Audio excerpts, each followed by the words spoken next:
Assalamualaikum dan salam Sarawakku sayang. Buletin UKAS edisi malam 3 September 2021 bersama saya Vivi Emir Zaika. Berita malam dimulakan dengan Ketua Menteri Datuk Patinggi Dr. Abang Abdul Rahman Zohari Tun Datuk Abang Openg menerima replika cek berjumlah 1.1 juta ringgit sumbangan Sarawak Energy Berhad SEB di pejabatnya di Wisma Bapa Malaysia pada Jumaat. Sumbangan telah diserahkan Naib Presiden Kanan Perkhidmatan Korporat SEB Siti Aisyah Adenan kepada Datuk Patinggi Abang Zohari yang turut dihadiri pengerusi SEB Datuk Amar Abdul Hamid Sepawi, Ketua Pegawai Eksekutif Kumpulan SEB Datuk Syarbini Suhaili dan Naib Presiden Kanan Kesihatan, Keselamatan dan Alam Sekitar Marconi Madai. Sementara itu, Datuk Syarbini Suhaili ketika ditemui wartawan Unit Komunikasi Awam Sarawak UKAS memberitahu sumbangan tersebut merupakan sumbangan daripada kaki tangan dan syarikat SEB untuk membantu kerajaan Sarawak dan rakyat mendepani pandemik COVID-19 ini. This morning we handed over a check of 1.1 million ringgit to Yang Amat Berhormat our Ketua Menteri as a contribution from Sarawak Energy the company and the staff. So we have made a collection from the staff over the last few months, and we collected about 43,000 ringgit. Yeah, and so Sarawak Energy topped it up to 100,000 lah. And then after that, we have this centenary celebration budget of about 1 million this year for us to celebrate our 100 years anniversary. But because of the current pandemic, all this, we thought that it is better for us to contribute that to the tabung bencana. So it become 1.1 million. Yeah. Seterusnya mengenai dua buah rumah panjang yang menjalani Perintah Kawalan Pergerakan Diperketatkan PKPD di Sepauh dan Debak yang menerima bantuan makanan pada Khamis. Bantuan makanan tersebut merupakan sumbangan timbalan Ketua Menteri Merangkap Adun Bukit Saban, Datuk Ahmad Douglas Ugah Embas. Penghantaran sumbangan tersebut telah diselaraskan Pusat Hikmat Adun Bukit Saban dan diserahkan Jawatan Kuasa Pengurusan Bencana Bahagian JPBB Betong yang diwakili Pegawai Polis Ibu Pejabat Polis Daerah IPD Betong, Sarjan Jerami Junai. Sumbangan makanan itu adalah berupa makanan basah kepada 41 pintu rumah panjang berbuling atas Sepauh, manakala 16 pintu keluarga di rumah panjang Nangagayau, Rimbas, Debak. Dalam pada itu, tuai rumah bagi kedua-dua rumah panjang tersebut menzahirkan ucapan terima kasih kepada Adun Bukit Saban yang prihatin dengan keperluan para penduduk.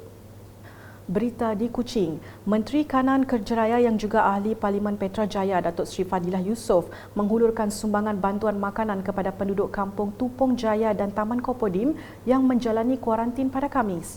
Sumbangan menerusi Pusat Hikmat Ahli Parlimen Petrajaya itu telah disampaikan kepada Ketua Ranting Kampung Tupong Jaya Aden Land dan Pengerusi Surau Ar-Rahman Abdullah Aha untuk diagihkan kepada penduduk terlibat. Penerima bantuan merakamkan penghargaan dan terima kasih kepada Datuk Seri Fadilah di atas keprihatinan beliau dalam memberikan sumbangan makanan kepada mereka. Di Miri pula, Jabatan Pengairan dan Saliran JPS Miri telah menyerahkan 3 projek saliran di kawasan Dun Senadin kepada kontraktor terpilih dengan kos keseluruhan berjumlah RM799,255. Hadir menyaksikan penyerahan ketiga-tiga projek itu ialah Menteri Pengangkutan Sarawak dan juga Adun Senadin Datuk Lee Kim Shin pada Khamis. Projek pertama ialah pembinaan RC Box Culvert sepanjang 24 meter, lebar 1.8 meter dan kedalaman 3.6 meter dan penyelenggaraan kolam penahanan di Taman Cahaya Lopeng dengan kos RM499,255 yang dijangka siap pada 15 Disember ini.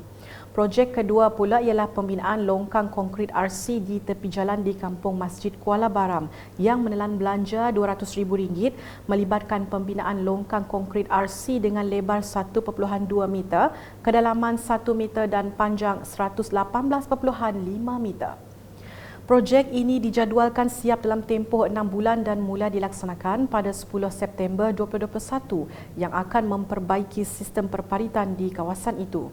Ketiga projek yang sama iaitu pembinaan longkang konkrit RC di sebelah Balai Raya Kampung Masjid Kuala Baram dengan kos RM100,000 yang dijadualkan siap pada 15 November 2021.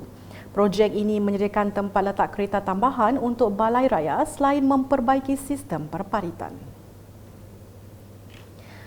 Berikutnya, Menteri Muda Perancangan Bandar Pentadbiran Tanah dan Alam Sekitar Sarawak merangkap Adun Kuala Rajang. Datuk Len Talif Saleh telah melakukan tinjauan ke tapak projek Masjid Baru Kampung Jerijih pada Jumaat. Projek yang dibina di bawah projek transformasi luar bandar RTP Adun Kuala Rajang itu menelan kos sebanyak RM4 juta. Masjid yang bakal menjadi mercutanda pembangunan ummah. Khasnya umat Islam di Kampung Jerijih itu mampu menampung seramai 1,000 orang jemaah pada satu masa. Lawatan kerja beliau diteruskan dengan meninjau projek naik taraf kemudahan di Pantai Belawai yang kini telah siap 92%. Siapnya projek tersebut bakal meningkatkan sosioekonomi penduduk Belawai, Rajang dan Jerijih dengan kehadiran pelancong luar dan domestik ke pantai tersebut. Selain itu, permohonan penambahan peruntukan akan dikemukakan kepada Kementerian Pelancongan di peringkat Kerajaan Pusat untuk meneruskan pembangunan dan kemudahan lain di sekitar Pantai Belawai. Sementara itu, Datuk Len turut berkata padang bola sepak Kampung Belawai juga akan dinaik taraf selain perancangan jangka panjang lain turut diutamakan.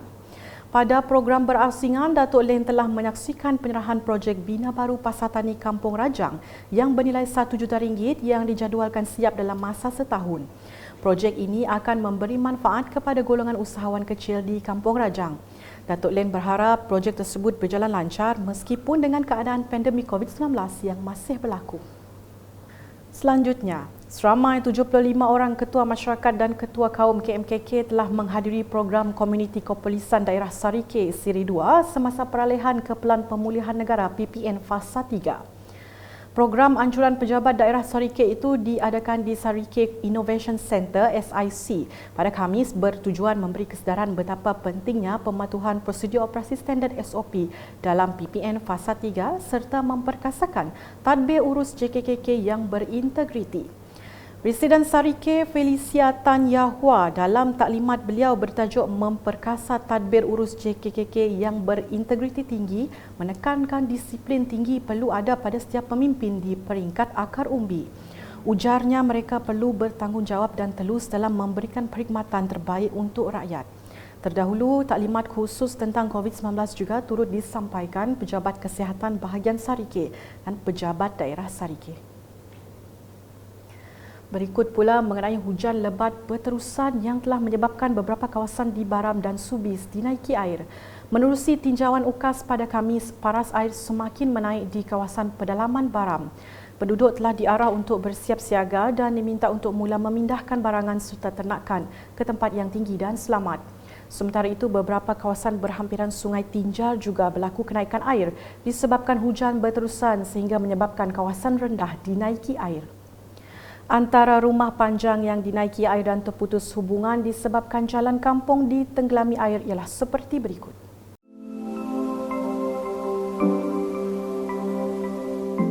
Dalam pada itu, SK Kuala Bok dan SK Long Teru, Tinjar juga turut dinaiki air.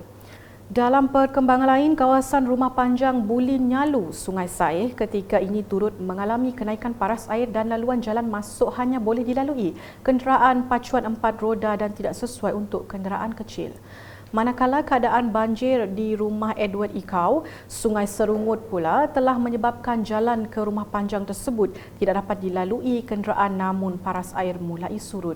Banjir di kawasan halaman rumah Lingu Akut, Sibuti berdekatan dengan SK Rumah Tinggi juga telah menyebabkan laluan masuk ke kampung tidak dapat dilalui kenderaan dan didapati paras air tidak berubah. Sekian edisi malam bersama saya VVM Yuzaika dan kru penerbitan. Berita lebih lanjut boleh didapati di semua platform media sosial UKAS termasuk portal ukas.sarawak.gov.my dan pastikan anda subscribe UKAS channel di YouTube. Salam UKAS.